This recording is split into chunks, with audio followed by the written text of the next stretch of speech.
இது என்னென்ன தரம்? எகத்தாளம் சுமாரா போய் கணேசிக்கர், நான் வீட்டுக்காரன் வந்திருக்கேன்.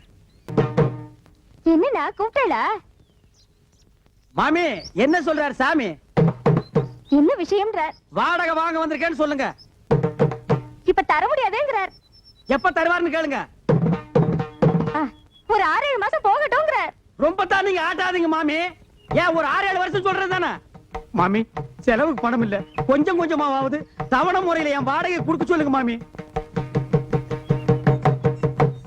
இப்ப என்ன சொல்றார்? என்ன தெரியுமா, ரொம்ப தொந்தரவு பண்ணி வாடகை கேட்டா உங்க பல்ல கலட்டும்னு சொல்றாரு. நாங்க என்ன கட்டுப்பல்லா வச்சிருக்க கழட்டிட்டு போறதுக்கு? நீ சும்மா இருடா. சாமி, இதுக்கு அர்த்தம் தெரியுமா உனக்கு? தெரியலையே. எனக்கு தெரியும்டா. என்ன? 7 ஜென்மத்துக்கு உனக்கு வாடகை தர மாட்டேன்னு சொல்றான். டேய், இன்னைக்கு நான் 2 பாத்துறேன்டா. சாமி, நான் கையெடுத்து கும்பிடுறேன், எனக்கு வாடகையே வேண்டாம். நீ வாசிக்கிறது பாட்டு காரணியா செவிடா.